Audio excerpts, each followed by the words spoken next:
welcome back to CMDA Matters, and I'm your host, Dr. Mike Chupp, the CEO of the Christian Medical and Dental Associations. I trust you had a wonderful holiday season as we've entered a new year and a new decade. I don't know about you, but I tried something I hadn't done for quite a while. Right after Christmas, my oldest daughter, who's very adventurous, convinced me to go down a ski slope. That was a blast, being reintroduced to snow skiing, and I did great until the last 30 seconds when I found out that skis and mud don't go together, and I did a face plant, and it led to some really great laughs from my daughter and the crowd that was around at the bottom of the hill. I think we have a great program for you today. My guest, Dr. Andre Van Mol from California, will be talking about the transgender tsunami and an appropriate response from Christians in healthcare. But before I get to that, related to the same topic, I wanted to let you know that CMDA has been very active for many years in public policy, and in 2016, for the first time, we joined several states in actually suing the federal government over a transgender mandate, as we called it, that came out of Health and Human Services. It was a national injunction that we participated in to stop a rule created by the previous administration that it would have eliminated your ability to exercise conscience and medical judgment regarding transgender procedures and prescriptions, even for children. A federal court in North Texas agreed with us that this so-called transgender mandate violated federal law. So now you and other doctors nationwide are protected from what we feel is an unreasonable and unethical requirement. If you want to learn more about that case, you can go to transgendermandate.org and learn more about that result and what it does for you as a Christian in healthcare. We have a more recent court case involving Health and Human Services. This time, we joined in as an intervener for HHS that came up with a very important conscience rule last year made to enforce several dozen federal conscience protection laws in healthcare. And by intervening, we joined the federal government in defending that conscience rule.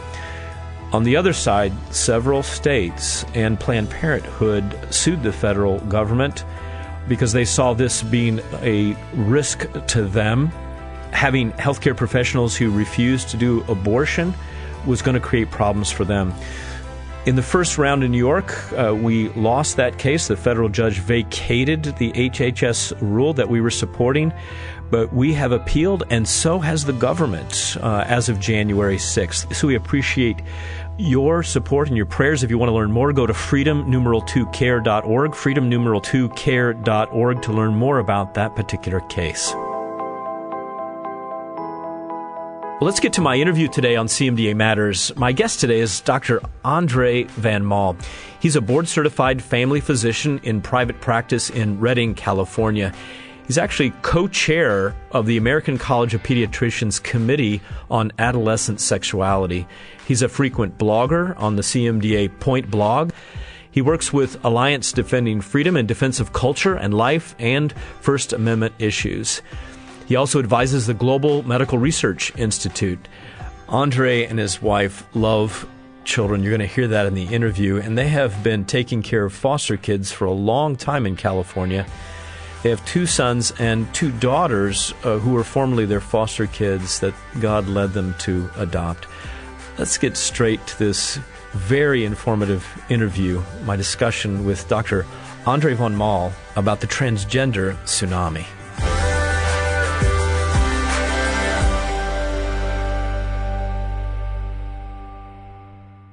Well, I want to welcome to the program today Dr. Andre Van Mol. And Dr. Van Mol is a family physician in California and has been very involved in a great deal of legislation and trying to bring some common sense to California.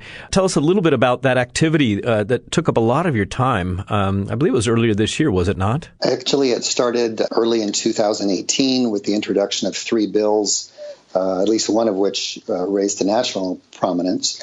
But one of them dealt with basically, transgender affirmation for foster kids, as well as some other bills on trying to achieve wider bans against therapy for people with unwanted same-sex attraction or other unwanted sexual attractions. And so I was involved in both, but in terms of testimony and organizing things that way, my primary effort was opposing that transgender foster care bill, as I will call it, working with individuals, like-minded doctors and others, trying to expose our legislature to where science really was on the subject as opposed to ideology, and that this was something troubled kids, especially foster children, needed to be protected from as opposed to, thrown into. My wife and I, in addition to our own 2 sons, have had 9 foster kids. Wow. From whence we got to adopt our 2 daughters. That's where the girls in the family came from. And my wife was trained as an obstetrics and pediatrics nurse, which she did lay that career aside when we started having kids. But obviously, her testimony had a special weight as not just a medical professional, but a concerned mother and foster mother. Well, of course, our subject today is about gender identity issues. But before we jump into that, so what was the outcome of all of the many, many, many hours of efforts that you put into educating your legislators there in California? Victory, partial victory, defeat? On this particular bill, we lost. On the larger one, AB 2934, that perhaps everybody's heard for, the larger team ended up winning by virtue of relationship with the sponsoring legislator who, despite having the votes to easily pass that bill anytime he wanted, ended up actually pulling it from the floor. Stuff that you won't hear about in papers that's actually apparently how God gets a lot of stuff done. You've heard the saying, the kingdom of God is the kingdom of right relationships. And people trying brave, risky relationships on this had actually worked out. On the transgender issues, as well as the other of opposing therapy bans, the larger goal we were trying for, and that I was certainly pushing for with allies, was, number one, to wake up the church in California, which had kind of gone to sleep politically with the 2 losses on the Proposition 8s, trying to establish marriage as what it's always been for all people, the union of a man and woman. And those won at the ballot boxes, but of course they were overturned by the courts. And a lot of the churches just figured, well, we get to be light and salt for Christ here and make disciples, but obviously politics is a lost cause. Let's not do it. So our goal, first of all, was to get the church to wake up and show up in Sacramento and to never go away again, to be basically light and salt there where it's harder. Secondly, that we would establish a blueprint, the academics, the science, that would be available for people who'd want it, the interactive model of how to influence government and so forth, so that like-minded allies in other states with perhaps more receptive legislatures might be able to succeed where we failed. So that was our primary set of goals. Again, we scored big with the one bill, both trying to protect the foster kids. On that one we lost, but lost to a degree. The bill ended up passing into law, but things have just lit on fire across the country in the past year and a half. And in other countries, too, with, the support's coming from all political sides, from all sides of faith or non-faith, even, a particular help from radical feminists and from some lesbian groups that everybody agrees you should not be transitioning minors. What an adult does is somewhat on them, but kids need to be protected from this. And that we're seeing a lot of stuff happening worldwide in the industrialized world, which, as you might imagine, U.S., Canada, the English-speaking world tend to be the countries that are very much pushing this.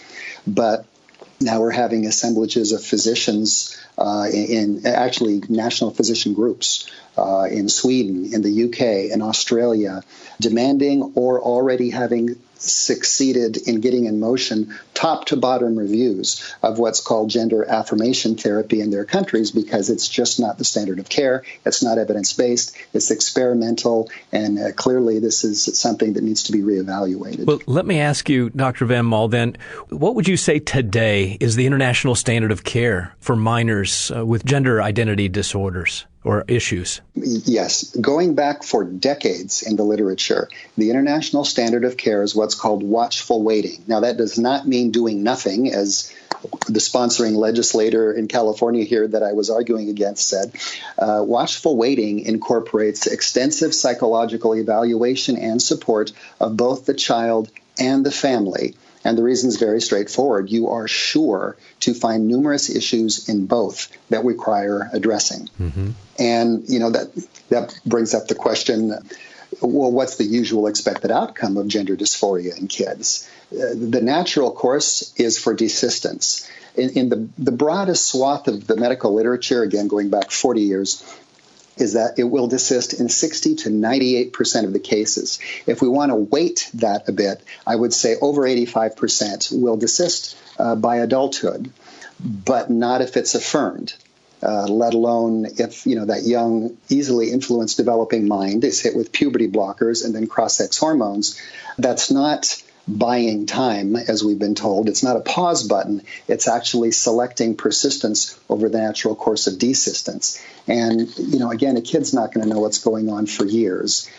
And you can come to your senses, but what's gone is gone. And we're trying to reduce that kind of calamity from happening. I just want to ask, does the other side on this issue, those who are really promoting gender-affirming therapy, do they have any significant reliable data whatsoever to support gender affirmation in this? I mean, I've read that, the argument is, well, we can decrease suicide rates by this. And, your argument and the argument of many on the CMDA side is that the data is against gender affirmation. What they'll generally point to rather quickly are either exceedingly poorly done studies that don't actually quite say what they're claiming, or what professional organizations say. And again, as we should well know by now, professional organizations are not scientific organizations. They're highly easily influenced by ideology. And in terms of sexual ideology, I'm afraid most of them have been influenced now for decades. In terms of the specific you asked about, suicide reduction is a myth. That is also, by the way, kind of an emotional blackmail and bullying that's done to parents of kids seeking treatment for their child with gender dysphoria. And the usual line they hear is something along the way of, well, do you want a dead son or a live daughter? Well, of course, what's a parent going to say to that? Yes. If I can quote you, Bailey and Blanchard, two professors of psychology well known in the alternative sexuality sphere, and they say there is no persuasive evidence that gender transition reduces gender dysphoric children's likelihood of killing themselves. They also say the idea that mental health problems, including suicidality, are caused by gender dysphoria rather than the other way around is popular, politically correct, and unproven. The study that we like to go to, the best of its kind ever done, 2011 publication out of Sweden that basically looked at everybody who had sexual reassignment surgery, which I realize now is called gender affirmation surgery, over a 30-year period, all 324 of them, which means selection bias is zero.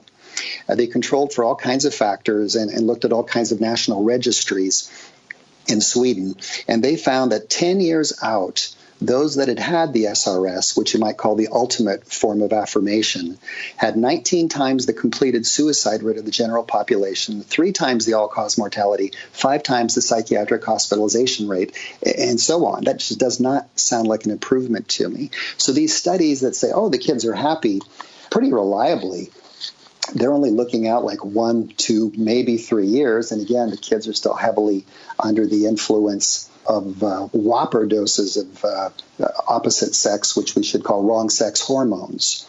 So that the best of the studies out there show that it doesn't reduce suicide. What other risks do these children or these adolescents have in the case of gender affirmation? What's being proposed and really pushed as an ideology that we should facilitate this? Are there other risks? Yeah. Well, overall, you can look at this as what's the ethical risk of permanently medicalizing somebody that had an 85% chance of desisting by adulthood, and you're doing it purely on a self-diagnosis. I mean, there's no laboratory test, there's no imaging, there's no objective test that I can do or any other professional can do to determine which of these trans-identified kids will persist and which will desist. So it's an extremely iffy thing from the get-go.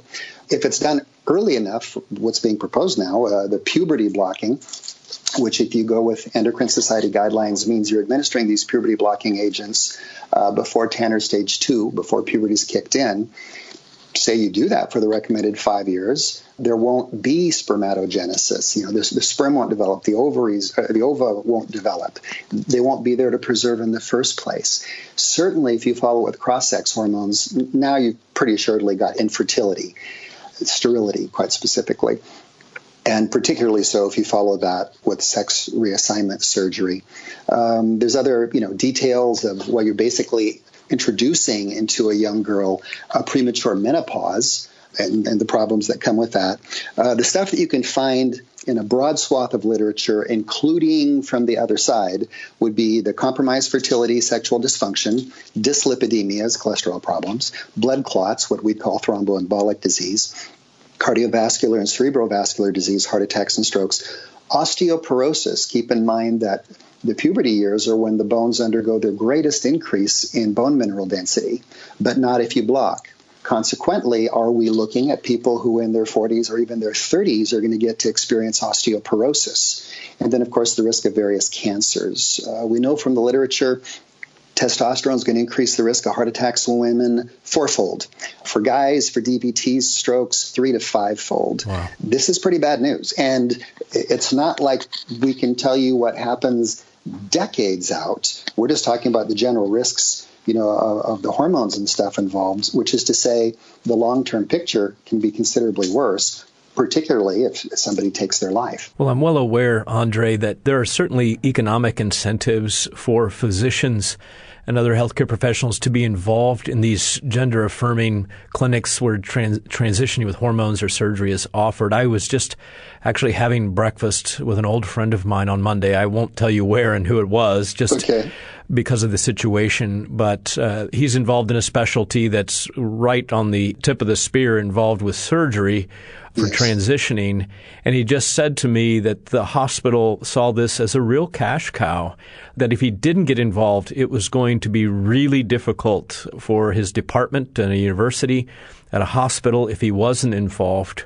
And I didn't put him on the spot because he's a believer. But I wanted to ask, how are you going to get out of this, or are you going to get out of this? So clearly there are financial incentives, and we're aware of some really prominent CMDA members who've been heads of departments who've either stepped down anticipating what's coming or have been forced to step down from departments. Yes. So why aren't doctors and therapists speaking out against this if the data seems to be preponderant that this is not the right way to go? Well, the ideologues are the ones who seem to be controlling the medical organizations and what they write on what the media is doing. And the ideologues are just running rife all over the countryside with their narrative. A lot of those ideologues are pretty angry and aggressive, so doctors don't speak out because they don't want the hassle, they don't want their name being brought down in the media. I think another reason is doctors don't like to speak out about things they don't know a great deal about. We all have a tendency. It's one of the things that hinders evangelism in Christian doctors is, we don't know how to evangelize the same way we know how to do medicine, so we'll just wait a while till we know better, right? If you can't do it with medical standards of excellence and perfection, we don't want to approach it. And that's too bad, because the people pushing this on the other side know substantially less than we do. And the other risk would be quite simply, so many of us work for larger organizations, and there is the direct threat to your employment, which, of course, people can lose their jobs very quickly on this. And sometimes it's not even that you weren't affirming, it's that you were insufficiently celebratory, right? You say the wrong thing at the wrong time, so it is. But you're quite right about the money trail. If we talk about what should be the prevalence of gender dysphoria, gender identity issues, according to the DSM-5, it's thousandths of a percent. For females, it's 0.002 to 0.003%, slightly more for men, but not much more. But now we have surveys telling us 2% of America's youth say, I could be trans. Well, that's a radical opening up of your market share. Some of this is being strongly supported and financed by the pharmaceutical firms, by tech firms, because once someone begins any degree of so-called transition, you're going to be a medical patient for the rest of your life. You'll need the hormones and medications and treatment for the complications thereof. Whatever degree of surgery you have has its own shortcomings, risks, and complications, and then further need for surgery. You will be a cash cow as long as you live, which will be a shortened life expectancy. So looking at it that way, it's profoundly sleazy. I would add, as I have in print and in speaking engagements a few times, and others have too, this mirrors the lobotomy craze of the 50s and 60s. Yes. You had the professionals pushing that, professional organizations saying as much, and my understanding from my reading is the Portuguese neurologist who developed the lobotomy procedure ended up winning the Nobel Prize, I believe, in the late 40s for it. And now, of course, we look back on it as a catastrophe, a tragedy, and we're repeating it now, but we're doing it with kids. Well, I don't know, Andre, how you found the time to write so many different articles, journal articles, as well as blog posts. You've written prolifically on our CMDA Point blog, and I've got a long list here of some of the blogs that you've written, including on this topic, one of which you wrote this summer, Scapegoating the Church for Yes. LGBT suicide and stigma. So is Orthodox Christian teaching, is it proving harmful to these sexual minorities? We can point you to literature that says the opposite. I tried to give this in writing to our state legislature this year because of a non-binding resolution they were passing that pretty much included what you've just said. 2019, just this year, a paper called Same-Sex Attracted, Not LGBTQ. And what's interesting about it is this was a conjoined team of progressive psychologists and therapists, by which I mean, acronym affirming, and conservative ones, by which I mean change allowing. And they were looking at the specifics of sexual minorities in the Mormon Church. And interestingly, they found that people who came out as gay and rejected Mormonism and went secular, comparing them to those who held on strongly to their Mormon faith, rejected identifying as same-sex attracted and, trying to live life, we'll say more the way God intended, but say, stay married to your opposite sex spouse and so forth, that they experienced equal benefits regarding depression, anxiety, general life satisfaction, and flourishing. Now, a critic would look at that and say, well, if it's the same to be secular as religious, forget you and to be secular. That's not it. This directly contradicts minority stress theory expectations. Mm-hmm. I mean, if the argument is, hey, you get religion, you're going to die, this directly contradicts that. A 2017 study, conveniently titled Happily Religious, a few more words in there, but that's the main thing, showed no significant differences found between mainline Protestants, and they specify those who often accept same-sex relationships, and evangelical Protestants who obviously don't. Again, directly contradicts minority stress theory. Interestingly, in this study, those who fared the worst were those of alternative sexuality who were atheist, agnostic, or had no religious affiliation. And a 2013 study looking specifically at Black GLB-identified youths found that those who had the higher religious faith scores also had the highest resiliency scores. Mind you, that's resiliency, not suicidality.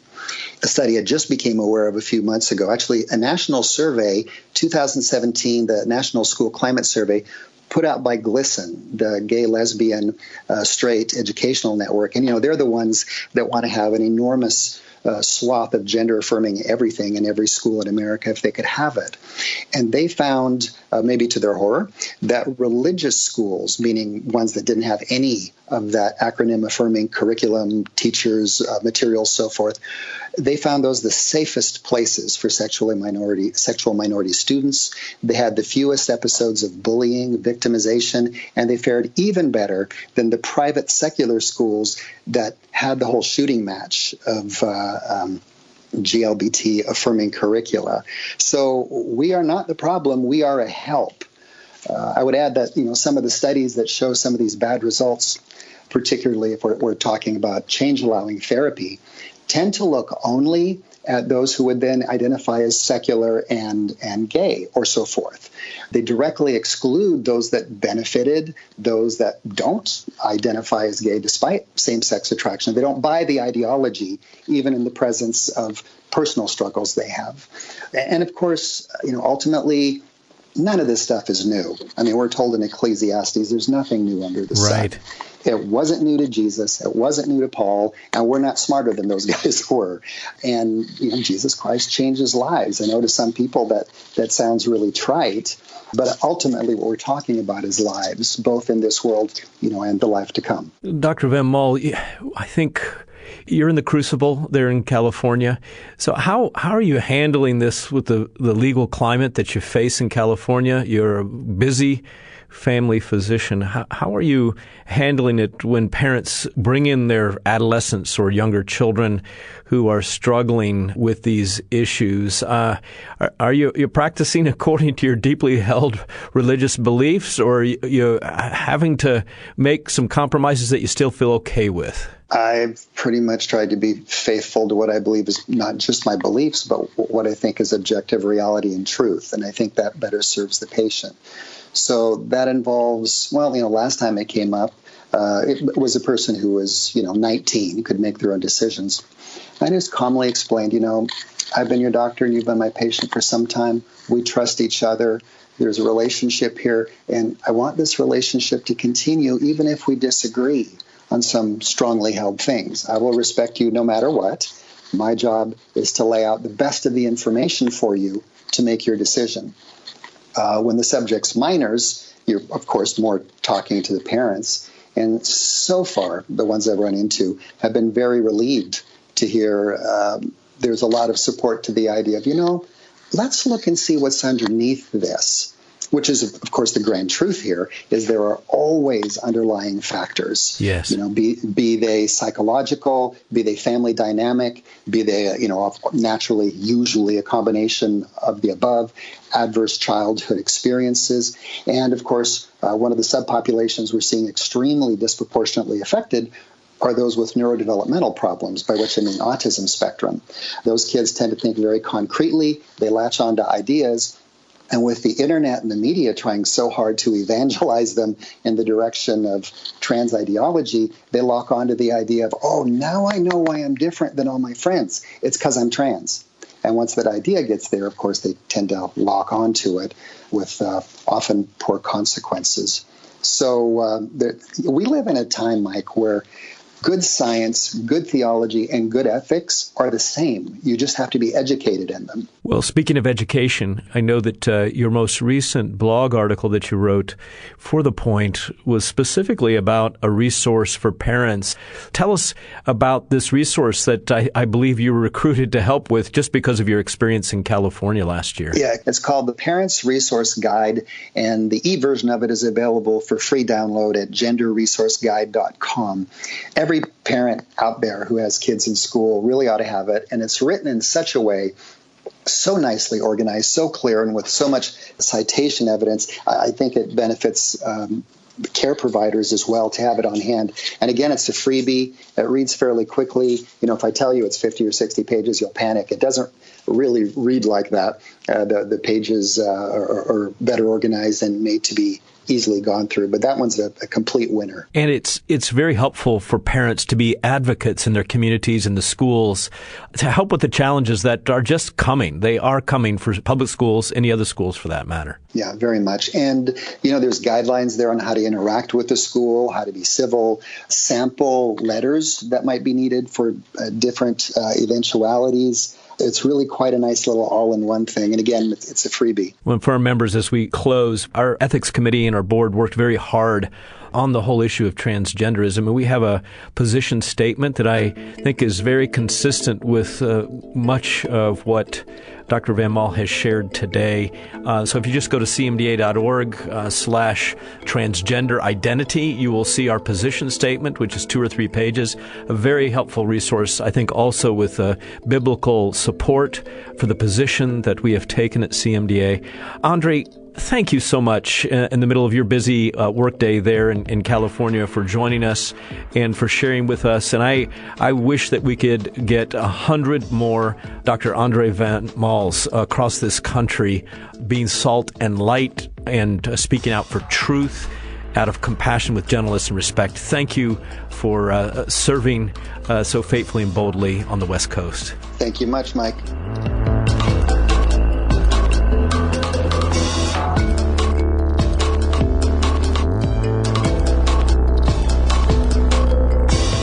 Well, I'm sure that Andre would agree with me that as expressive as he is and powerful his communication and all the things that he's been involved with in public policy, he didn't start that way. He went through our Voice of Christian Doctors training a few years ago, and that training we do once or twice a year, and it's coming up May 15th and 16th here in Bristol.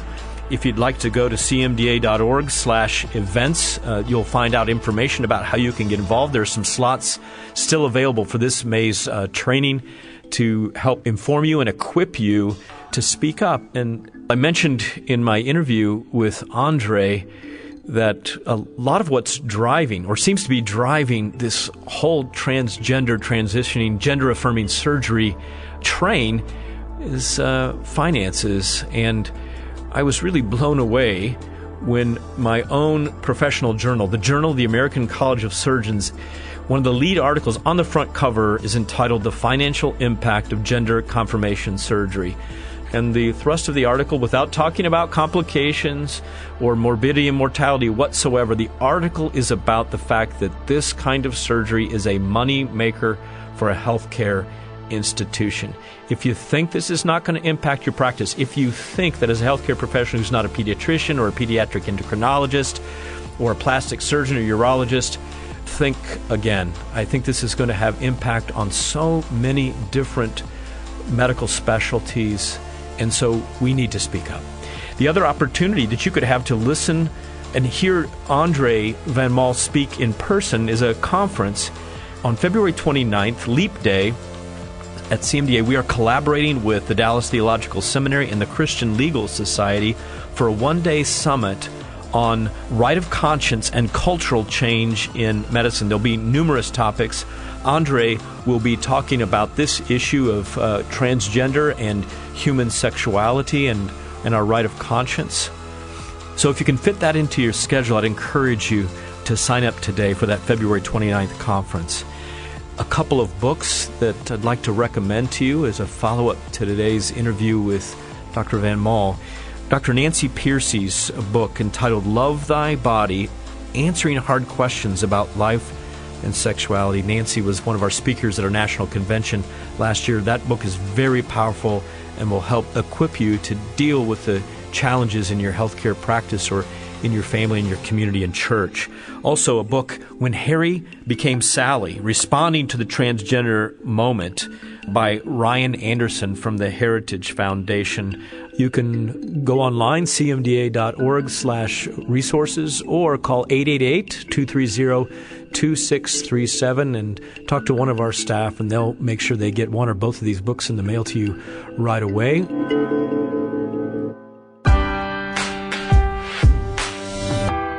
Well, as I close this program, I'm sure that I don't have to remind you that we are in the midst of a battle. It's a spiritual battle, and as Paul reminded us, that we're not wrestling against flesh and blood, but against spiritual forces in the heavenly realms. Paul also told us in 2 Corinthians chapter 10, verses 2-5, "I beg you that when I come, I may not have to be as bold as I expect to be towards some who say that we live by the standards of this world. For though we live in this world, we don't wage war as the world does. The weapons that we fight with are not the weapons of this world. Instead, they have divine power to demolish strongholds. We demolish arguments and every pretense that sets itself up against the knowledge of God, and we take captive every thought to make it obedient unto Christ."